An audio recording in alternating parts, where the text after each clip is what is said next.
Now that you know the basic camera controls and have your camera set for high quality recording, it's time to start shooting. In addition to the great picture quality of these small cameras, they're easy to handle and allow you to shoot from any angle.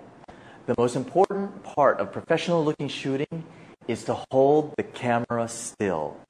Nothing shouts amateur louder than a shaky shot. So instead of holding the camera with one hand and supporting it only with your wrists, take it with both hands and hold it steady.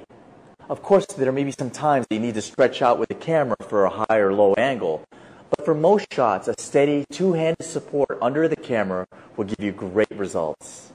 Whenever you start a new project, there's some important housekeeping things you should always do. First, always label your tape. Put the name of the project, the tape number, and the date on both the tape and the box.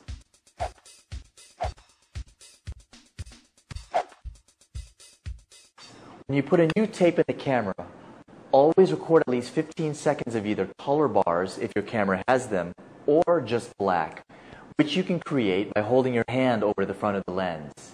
This is important for capturing your video later. When you're shooting, always plan on holding your shot for at least 10 seconds without moving the camera. If the action that you're capturing takes the full 10 seconds, then hold your shot for a few extra seconds before and after the action. One other thing, avoid zooming. This is difficult for most people.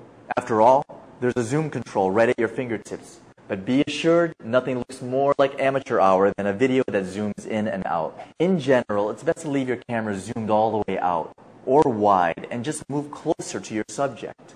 Many cameras have an optical zoom and a digital zoom.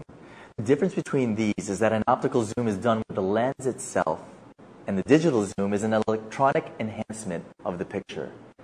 This camera feature makes the picture look pretty bad, so you should never use it. There's usually a display indication when you switch from optical to digital zoom. Now, framing your shots is very important, and there's a video just about framing. But to get you started, here's some quick tips. Something that is important should take up the majority of the frame. This seems pretty obvious, right? But it's important to always keep this in mind. The framing of the picture should bring the viewer's attention to your subject. If there are vertical or horizontal lines in your shot, make sure that they are vertical or horizontal. Don't shoot at odd angles. It can be disturbing to the viewer. Many cameras have a grid feature that puts horizontal and vertical guidelines in your viewer. When you're shooting people looking into the camera, make sure their eyes are in the top 1/3 of the frame. The space above somebody's head is called headroom, and too much headroom looks bad, like this. Those are a few tips to get you started. You can continue on to the next lesson, or you can start shooting.